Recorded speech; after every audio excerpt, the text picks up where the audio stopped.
Hey guys, welcome back. I hope you're having an amazing day. Let's get right into the stories. The first one is a pro-revenge story. So my dad is an old amateur radio guy, ham operator, and when I was about 13, 14, my family lived in a crappy duplex while our new house was being built. We had decent neighbors on the other half of the duplex, but every time they went away for the weekend, often, their 18, 20-year-old son would host these huge parties and did not give two ducks about noise complaints. We would call the cops, they would come, turn it down, but the music would get turned up right away when they left. One night it was getting especially out of hand, and the cops never came to deal with it. Late into the night, my dad got up, pulled an old radio of his out of the storage closet. All his gear was packed up since he didn't have the room for it, or his 60-foot antenna tower in this little crap-hole duplex. He pulled about 20 feet of unshielded wire off a roll and started running it out the back of his radio, along the wall, up about 5 feet, back down, across the wall some more, up again, and back down. He knew where the tower speakers were located on the other side of the wall from having coffee with the neighbors. He keyed up the mic, and we could hear the click come through the wall. He then shouted, "Turn that crap down," into the mic, and it came back through the wall louder than I could hear his voice while standing next to him, and about half of "down" is replaced with a loud whoomp noise followed by silence. He cooked the amplifier for their stereo, skipping right past any protection circuits inside it. My dad had an ear-to-ear grin before we had the douchebag son pounding on our door. My dad opened the door, and this kid started throwing punches immediately. We called the cops again, now with an assault report, and suddenly they showed up in minutes. My dad didn't press charges, but the cops made him apologize, and when his parents got home, they made their son pay for the stereo. That was the last party he ever had. The next one is an entitled people story. HOA tries to take my house and sued me. My property is not part of the HOA. I fought them and won. As a homeowner in my neighborhood for over a decade, I had never given much thought to the HOA that oversaw the community. I assumed that since I was receiving annual bills from them for maintenance and landscaping, I must be a member of the HOA. It wasn't until one day when I received a threatening call from the HOA that I realized I was not actually a part of it. Despite my attempts to explain the situation, the HOA continued to demand payment for a year, claiming that my payments were a sign of my willingness to join their association. I knew this was not true, and I refused to pay any further. However, I soon discovered that the HOA was not backing down and was actually taking legal action against me. The notice of the lawsuit came as a shock to me. The HOA had not only sued me for missed payments, but also for foreclosure on my property. I was devastated and scared. I had always believed that I was in the right, but I didn't know how to fight this legal battle. I reached out to other homeowners in the community and discovered that many of them had faced similar issues with the HOA. Some of them had lost their homes due to the HOA's aggressive tactics. I realized that I needed help, and I found a lawyer who was experienced in handling cases like mine. My lawyer and I went to court prepared to fight tooth and nail for my home. The HOA tried to argue that my payments were a sign of my willingness to join their association, but my lawyer pointed out that without my signature on their paperwork, it was invalid. During the court proceeding, I watched as the HOA's case crumbled as my lawyer showed proof that I had repeatedly informed them that I was not a part of the HOA. Despite my initial victory, the HOA was not done yet. They appealed the judge's decision and continued to harass me with threatening letters and calls. The legal battle dragged on for months, and the stress and financial strain were taking a toll on me. At times I wanted to give up, but I knew that I couldn't let the HOA win. I had worked hard for my home, and I wasn't going to let them take it away from me. Finally, after what seemed like an eternity, the appeals court upheld the lower court's ruling in my favor. However, the HOA still refused to back down. They continued to harass me and even tried to take me back to court. At this point, I was exhausted and didn't know if I could keep fighting. But then, something amazing happened. The local news station picked up my story, and it went viral.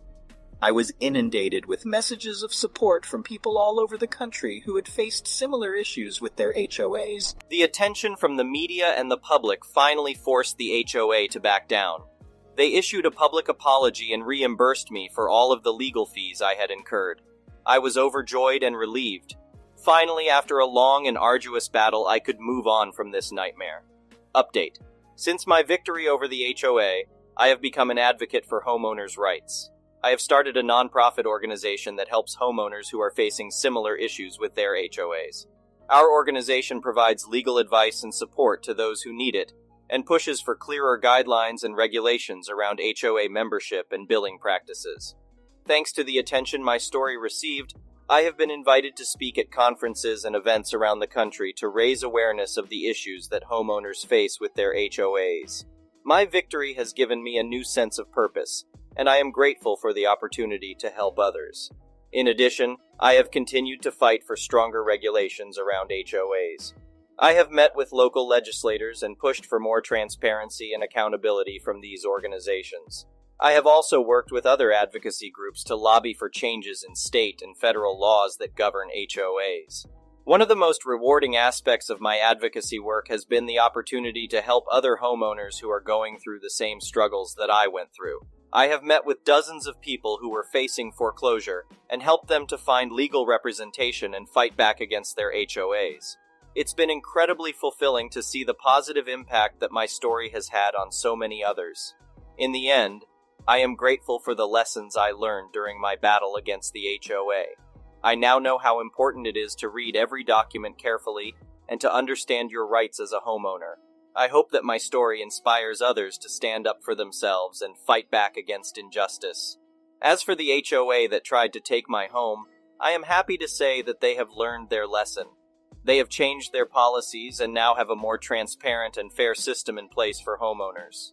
While I wish it hadn't taken a legal battle to bring about this change, I am proud to have played a role in making things better for others. The next one is a petty revenge story. My late husband was in a car accident during his senior year in 1986 and got a settlement of $30,000 that he could access at 18. He was a gearhead and wanted to buy a Corvette, but his mom didn't like that idea, so she made him a deal. If he bought the car, he would have to pay rent and storage for his other cars. Alternatively, he could buy property and stay home rent-free for as long as he wanted. At 18, we started looking at property and he bought 10 acres for $5,000. We intended to build there at some point or sell it later on. In the early years, we would have massive parties. There was no one around to bother us and it was great. Eventually, people bought and built on the lots around us, and zoning laws changed to allow one house per acre. So there were several houses, but it was still rural, and a few of us had large empty acreage the kids would use to ride their dirt bikes. We didn't care. Let them have fun. About 15 years ago, another new house went up right on the property line. They hadn't even finished constructing the house when the wife began calling to demand I take some trees down because they blocked her view. The funny thing was, the view they blocked was from the RV they were living in. Once they moved into the house, they wouldn't even be near those trees, so I said, "Sorry, but no, I'm not cutting the trees." She wasn't happy and over the next couple of years called to complain about all sorts of stupid things, including the noise of the kids on dirt bikes. Hell, she even got mad at people riding their horses because they made her dogs bark. One spring day, I drove out there and noticed that the stream that ran across my property and theirs had been dammed on my land and diverted about 50 yards from their property line, which sent it along the dirt road that went down a hill and up the other side, creating a pond where it was blocked and another at the bottom of the road, preventing me from accessing the majority of the property. Now I knew it was their doing because the previous fall-winter she had called to complain my stream was causing her property to flood. First off, it wasn't my stream, and her property didn't flood. In wetter months, the stream naturally got larger, flowed down the hill, and kept to its banks for decades.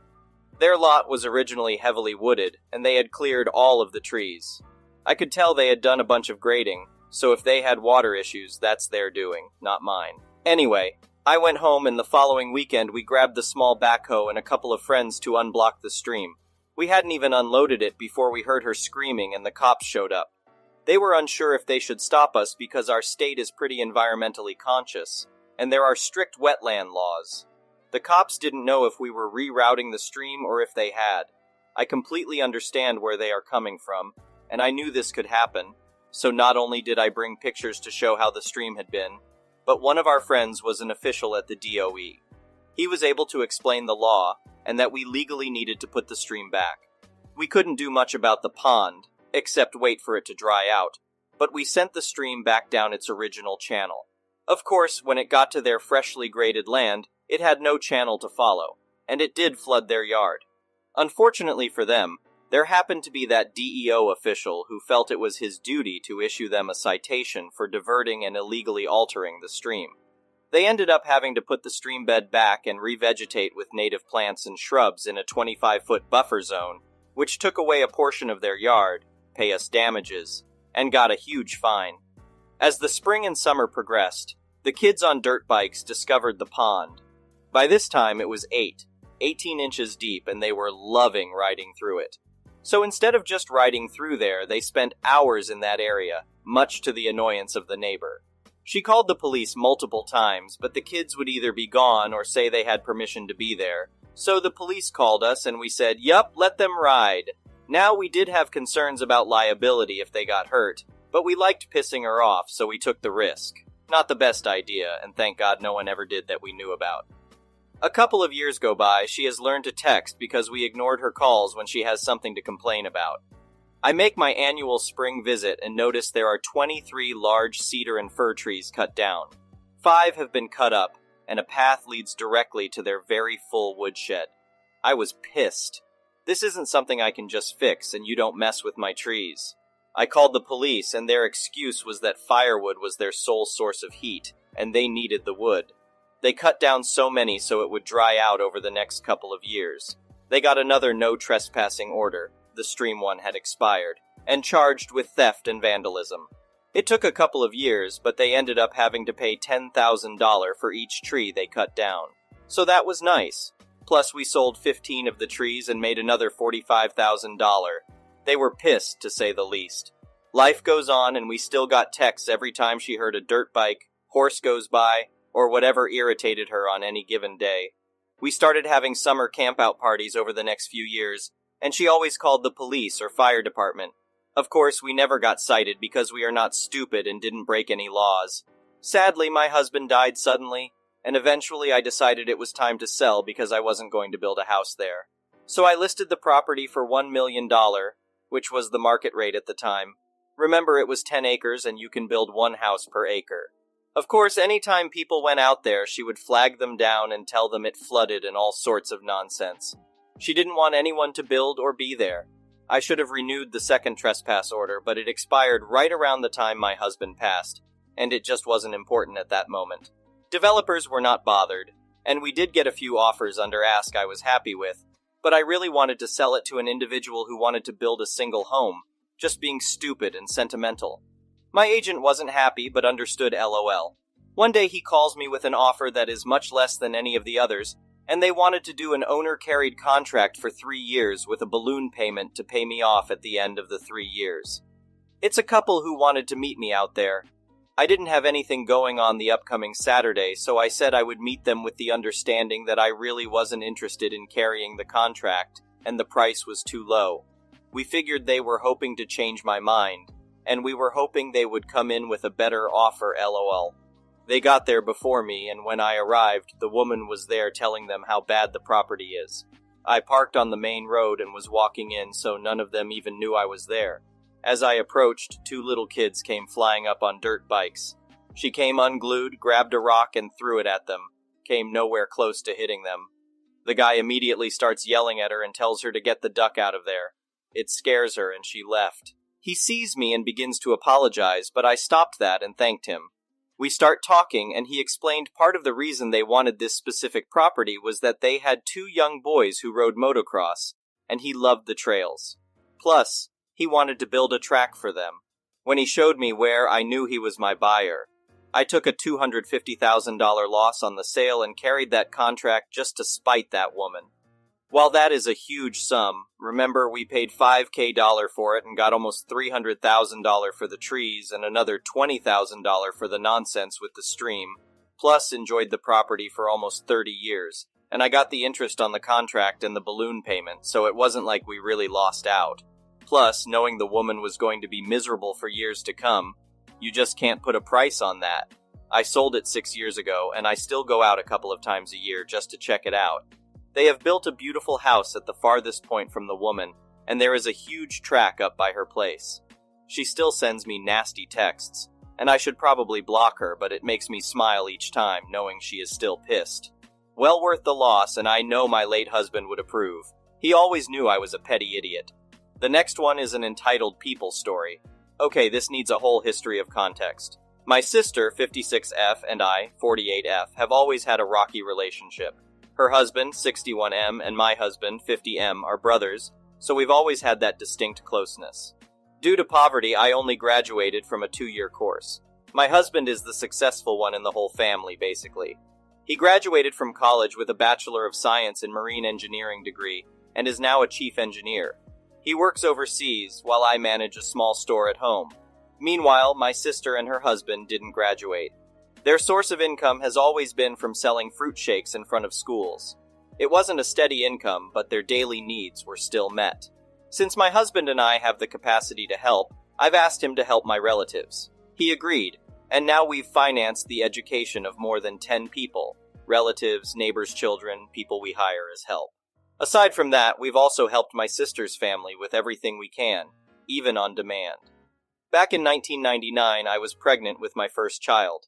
We used to live in a small town far from the nearest hospital, which was kilometers away in a city. So my husband and I decided to move into the city to be near basic commodities like schools, hospitals, and markets. There were markets and schools in the small town, by the way. The city just has better accommodations. My sister was livid when I told her the news of us, just me since my husband's overseas, moving to the city. She reasoned that what about her family? Their income wouldn't let them survive that long. She already had her 5th child then. I was so stressed, and weeks passed by that I forgot it was the 9th month of my pregnancy. On December 6th, I hurried to the hospital. My friend already agreed that I'd be staying in their house for now. The next day, my first child was born. I asked my cousin and my friend to fetch my belongings from the house because I'd already decided to move to the city for my baby. When my friend and cousin went to the house and fetched my clothes, my sister went on a tantrum. She threw all my clothes outside and said, "I hope she died at birth." I was devastated, of course, when I heard that. But life went on, and I forgave her for that. Years later, I already had my second child. My sister's second child was about to go to college, so I financed her education. She wasn't able to finish college because of her choices. I brushed that off despite having to buy the things she needed for her school. Years later, her third child was ready to go to college. Now, this is where things started to go down south. My niece, let's call her Rihanna, 32F, during her second year in college, started to date. She was a lesbian and started dating this girl a few blocks from our house. By the way, we moved to another city still close to our hometown. My niece lived with us during this time. I was pregnant with the third child. Little did I know my niece would go out at night, leaving the gate open. She would go clubbing with her girlfriend. I only found this out when my cousin told me that the gate was open one night. I scolded her about this. This was also the time when I found out about her relationship. I told her it was fine that she started dating, but I want her to focus on her studies, which means her girlfriend can't be in the house to be a distraction, and she can't go clubbing either. This is a once-in-a-lifetime opportunity. I called her mother, but instead of apologizing to me, she got angry and told me to get off my niece's love life. She can do whatever she wants. I was offended, of course. What if she gets into trouble? What if she gets hurt? Who would be accountable for this? Me. We had months of quarrel over this. My niece graduated. Around 2013 to 2014, I found out I had breast cancer. I was devastated, of course. I had surgery and went to chemotherapy. During this time, another one of my BIL had a medical emergency. While I was in chemo, I also helped him with his disease. I don't know exactly the reason why, but my sister's husband gathered his brothers and sister, not including my husband, and plotted something against me. I heard that my BIL actually said verbatim, when he found out I got out of surgery, "So, is she dead?" I don't know what they were plotting. They invited me to come, but I didn't go. All I know is that they think I'm hogging my husband's money for myself. Yes, you've read that right. They said as siblings, they have rights to my husband's paycheck, which, by the way, goes to our joint account. This whole scenario just dug the hole deeper. Okay, Let's condense this and enumerate the things that have transpired over the years. I financed my sister's fourth daughter's college education, where she got pregnant and married a man we don't know. Her mother defended her. My first son is going to college, and since I don't want him to go alone in a city away from me, I hired my sister to help her nephew for a weekly $55 salary. Rihanna saw this as me making her mother a help or some kind of servant. She went on a rant on social media. This led to another fight between me and my sister, and then again, I forgave them. My terminally ill file was in my sister's care when Rihanna posted on Facebook asking for help, hinting that my file's children, despite being engineers and professionals, aren't helping. My husband got offended, and so did I, since we've financed my FIL's medicines, and they were asking for an oxygen tank, which was scarce at the time because of COVID-19. At that point, I had enough. I had enough of their demands. I had enough of their bickering. I just had enough. So the last time my sister and I spoke, I told her to never contact me again, and if a rift between us is what they want, I will give it to them. I said that our relationship as sisters is severed, and I don't want anything to do with them. My sister got offended by this and lectured me about family values and whatnot. Till now, I still haven't talked to her or her family. I did still speak to my BILs and CIL, but only for a brief moment. The next one is an entitled parent story. Tea's supposed to be the most wonderful time of the year, but for me and my family it was ruined by my brother's wife, EM, 34. My wife and I have always had a strained relationship with EM due to her tendency to be controlling and demanding, not just with us, but with our entire family. It has caused a lot of tension and discomfort in the past. We had a family Christmas gathering where we organized a gift exchange for the kids. My 7-year-old son was over the moon when he received a brand new Nintendo Switch as his gift.